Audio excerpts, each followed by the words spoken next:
ನಮಸ್ಕಾರ ಎಲ್ರಿಗೂ. ನೀವು ನೋಡ್ತಾ ಇದ್ದೀರಾ Kannada sports official YouTube channel. ಇನ್ನು ಡುಬ್ಕಿ ಕಿಂಗ್ ಪ್ರದೀಪ್ ನರವಾಲ್ ಅವರು ಪಿಕೆಎಲ್ಗೆ ವಿದಾಯ ಹೇಳಿದ್ದಾರೆ. ಈ ಒಂದು ಸುದ್ದಿ ಕೇಳಿ ನನ್ನೂ ಕೂಡ ಇಲ್ಲಿ ಸಿಕ್ಕಾಪಟ್ಟೆ ಬೇಜಾರಾಯಿತು.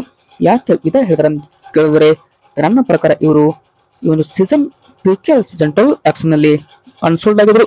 ಬಟ್ ಹೀಗಾಗಿ ಆ ಒಂದು ಕಾರಣಕ್ಕೋಸ್ಕರನೇ ರಿಟೈರ್ಮೆಂಟ್ ಕೊಟ್ಟಿರ್ಬೋದು ಅಂತ ಅನ್ಕೋತೀನಿ. ಅದರಲ್ಲಿ ಇವರು ಫಾರ್ಮ್ ಕೂಡ ಇಲ್ಲಿ ಕಳೆದ ವರ್ಷ ಅಷ್ಟೊಂದು ಚೆನ್ನಾಗಿ ಆಗಿರಲಿಲ್ಲ.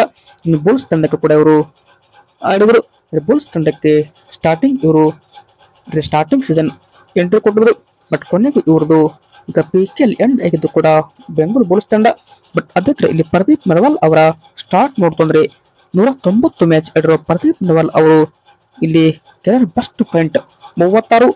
ಒಂದೇ ಪಂದ್ಯದಲ್ಲಿ 36 ಪಂದ್ಯ ಅಂದ್ರೆ ಅಂಕ ಗಳಿಸಿದ ಆಟಗಾರರು. ಬಟ್ ಈ ಒಂದು ರೆಕಾರ್ಡ್ ಕೂಡ ಇಲ್ಲಿ ಯಾರಿಗೂ ಇದುವರೆಗೂ ಟಚ್ ಮಾಡಕ್ ಕೂಡ ಆಗಿಲ್ಲ. ಬಟ್ ಅದೇ ಇಲ್ಲಿ ಪ್ರದೀಪ್ ನರವಾಲ್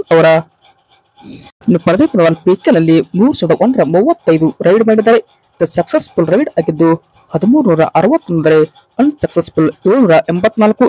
ಎಂಟಿ raid 990 successful raid point percentage ನೋಡ್ತಾ ಹೋದ್ರೆ 57.44. ಒಂಥರ ಬೆಟರ್ ಪರ್ಸೆಂಟೇಜ್ ಇವ್ರದ್ದು ಪಿಕೆಎಲ್ ಅಲ್ಲಿ ಮೇಂಟೈನ್ ಮಾಡಿದ್ದಾರೆ.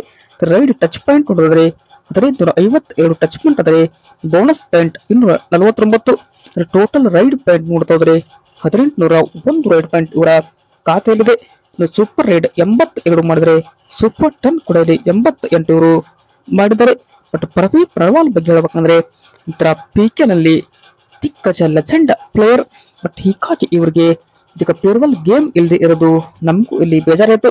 ಯಾಕಂದ್ರೆ ಅನ್ಸೋಲ್ಡ್ ಆಗಿ ಇವರು ಒಂದು ಸೀಸನ್ ನಿಂದ ಎಂಡ್ ಮಾಡ್ತಾರಂತ ಯಾರೂ ಕೂಡ ಇಲ್ಲಿ ಊಹಿಸಿರಲಿಲ್ಲ. ಕಳೆದ ಬಾರಿ ಸೀಸನ್ ನಲ್ಲಿ ಬೆಂಗಳೂರು ಬುಲ್ಸ್ ತಂಡಕ್ಕೆ ಇವರು ಕ್ಯಾಪ್ಟನ್ ಕೂಡ ಆಗಿದ್ರು. ಬಟ್ ಈ ಒಂದು ಸುದ್ದಿ ಕೇಳಿ ಬೆಂಗಳೂರು ಬುಲ್ಸ್ ಅಭಿಮಾನಿಗಳಂತರೂ ಹಾರ್ಟ್ ಬ್ರೇಕ್ ಆಗಿದಂತರೂ ಸುಳ್ಳಲ್ಲ. ಬಟ್ ಈ ಒಂದು ವಿಡಿಯೋ ಇಷ್ಟ ಆಯ್ತು ಅಂದ್ರೆ ಲೈಕ್ ಮಾಡಿ. ಹಾಗೆ ನೀವು ಪ್ರದೀಪ್ ನರವಾಲ್ ಅವರ ರಿಟೈರ್ಮೆಂಟ್ ಬಗ್ಗೆ ನಿಮ್ಮ ಅನಿಸಿಕೆ ಏನಾದರೂ ಇದ್ರೆ ತಪ್ಪದೆ ಕಮೆಂಟ್ ಬಾಕ್ಸ್ ಅಲ್ಲಿ ಕಮೆಂಟ್ ಮಾಡಿ. ಹಾಗೆ ನೀವು ಇನ್ನೂ ನಮ್ಮ ಒಂದು ಯೂಟ್ಯೂಬ್ ಚಾನಲ್ಗೆ ಸಬ್ಸ್ಕ್ರೈಬ್ ಆಗಿಲ್ಲ ಅಂದ್ರೆ ಸಬ್ಸ್ಕ್ರೈಬ್ ಆಗಿ. Thank you.